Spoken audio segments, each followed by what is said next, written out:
Kind of tasted like Mike and Eggs. Did I even eat Mike and Eggs today? Got it situated. Okay, so I think this is my 5th video response, and we're gonna do it. So hold on. So let's look at Instagram. Okay. Last we talked a lot about what a successful Instagram post looks like in terms of there's different contexts for different Instagram posts. So sometimes there's some that's just like, look at this dress I'm wearing, like, and doing a promotion for it, or some type of sponsored. There's a whole debate on that, like whether or not people should say things are sponsored or not. Whole other thing. Anyway. So, but we talked about the importance of having the photo, right? This is my photo. And then having the caption. And having the caption and the photo complement and complete each other. So you don't feel like you're missing the so what of the post. So that's kind of what I'm going to be looking for right now as I look through some of these Instagram posts. And just seeing like how well these different Instagram accounts do that whole telling of a story, matching the photo with the caption to give you a holistic view of what is happening. Let's do it. I'm looking at the Subway book review, which is so fun because I live in the city and if someone came up to me and was like, can you review the book you're reading? I would be like, heck yeah, of this idea. Let's look at some of the content. Oh, I love that it like has a specific aesthetic. It's all black and white. Oh, that's really fun. The Bluest Eye by Toni Morrison book review post, because I've been wanting to read that book, but I just keep being like, oh my gosh, I don't have time, whatever it is. So hopefully this Instagram post will give me a good enough idea of whether or not it would be like worth sitting down and reading over spring break, if it's like a compelling story and all that good stuff. So let's take a look. Oh, her name's Iris. I love that name. Oh, she's in 11th grade. Oh my gosh, I used to take the subway to high school. That's so fun.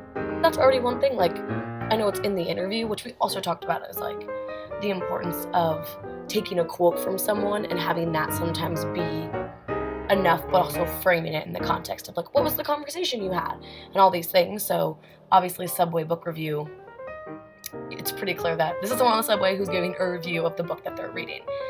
But it starts off with a quote, which I really like. Okay, we're in 11th grade and we're reading The Bluest Eye for English class. The story focuses on a black family and asks if white beauty is better than black beauty.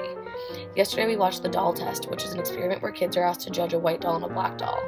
Most of the kids say that the black doll is ugly and bad. That was rough to see. I don't know if it's good to watch stuff like that, but our teacher speaks really highly about this book. It's about racism, which is such a controversial topic, and a topic I'm really interested in. I've not experienced racism, but I've seen it, and it's very upsetting. Racism is about a person rather than a thing, so I don't know if we can fix it. People would need to change, and I honestly don't know what it would take. I think people would have to share their power. Okay. Oh, now I'm reading all the comments. Oh my gosh, there's so much engagement. They do a really good job of like having conversations, starting conversations. That definitely put it in context for me, like not only like who she was and why she was reading the book. So she is a high school student who's reading the book for class, but then sort of like the deeper meanings and the things that she was learning and taking away from it. So I feel like it did give me a whole story and kind of a sense of like who Iris was in this very small moment, which I think was really effective. Another really popular Instagram account, Humans of New York, which I've actually met. I mean, Honey, that's his name, but I met him and I saw him in Washington Square Park because I live right by there, and he was so cool, but I was like, be chill, don't bother him, he's working. It was fascinating. Let's see how Honey sets up this little Instagram page scenario. Definitely like stylistically you can tell that it's one person taking the shots, like the rule of thirds, close-ups on hands and faces. About an Instagram post that was a picture of someone holding a picture, essentially, and then the caption had to do a good job of explaining what was going on, so you weren't left thinking like, why am I just seeing a picture of a picture? So I'm gonna look at this example from Honey and see how well that translated in his Instagram content. Let's check it out.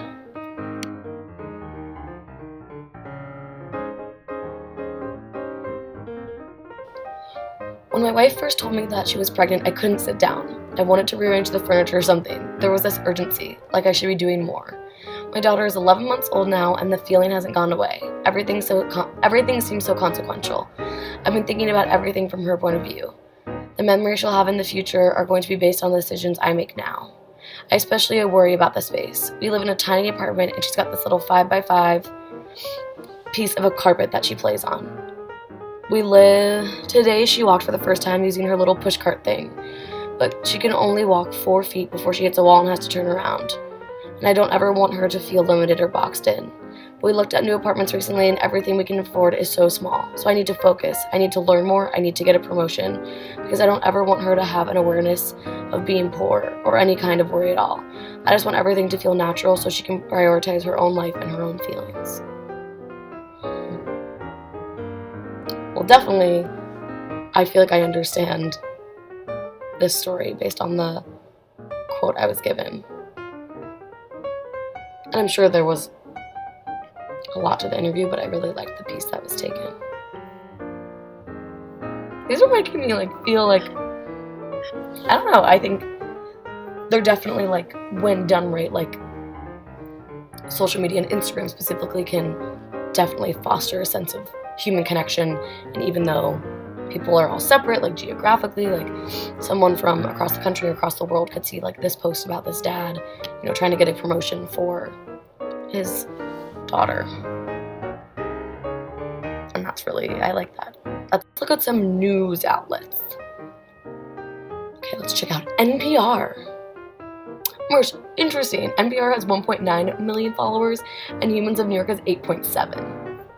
Just a trend. Just saying. I don't really know what I don't know what I'm saying about that, but I thought I should point it out. Oh, there's a bunch of stuff. There's photographs, there's cartoons and art. Huh. So it's interesting. Oh, I want to read all of this. Oh, it's a video. Okay, I'm gonna watch a video. Whoa! Okay, I just watched a video. Essentially, a device that was developed to turn water vapor into drinkable liquid water. Cool!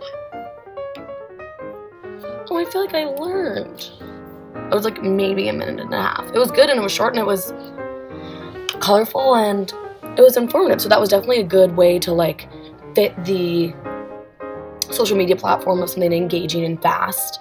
And they definitely took some of the BuzzFeed-esque art and the kind of explainers that Vox does too, and put those two together to make a really good, informative, newsworthy video about how to kind of create drinkable water in some of the world's driest places. So that definitely is using this platform and taking it to another level of professionalism and reporting. Look at the Washington Post and the New York Times. Okay, Washington Post has 1.7 million followers.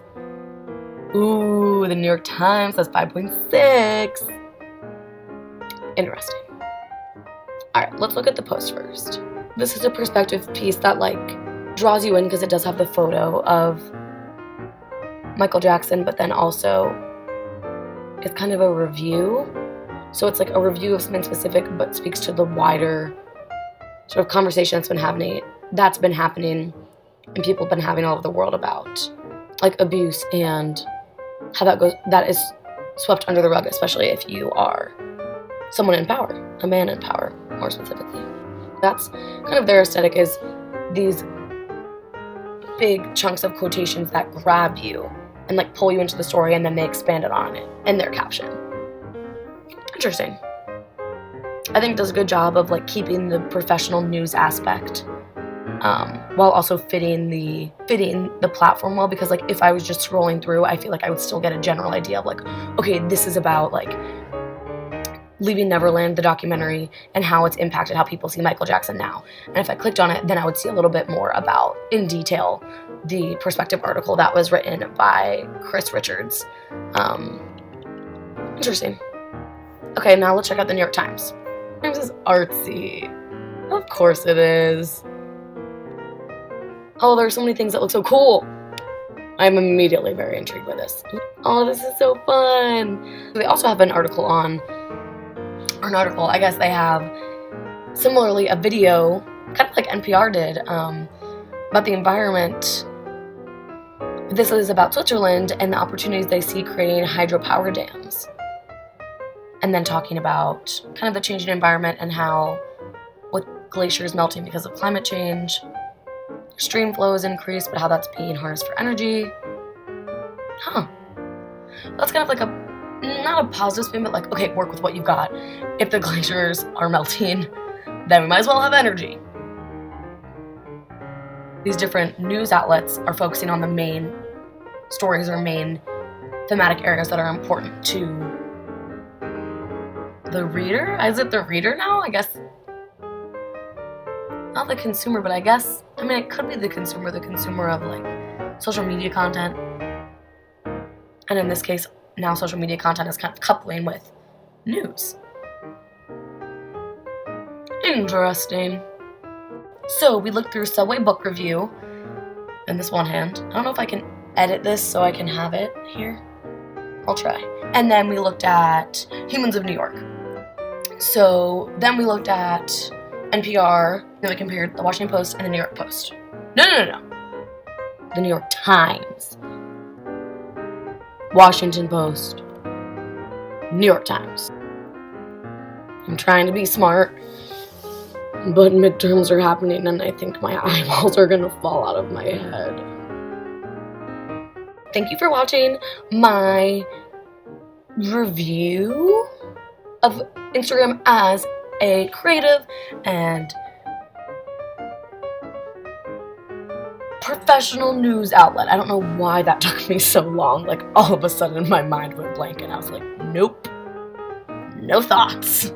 But this has definitely given me a new way to think about how social media can be used in terms of news, but also self-expression and human connection. And I think I've never considered it to be anything but toxic because of personal high school experiences. But I think this is really important for me to open my horizons to like what purposes Instagram can serve. So all in all, I would say this was a good review. Thanks so much for watching. Don't forget to click subscribe. Yep.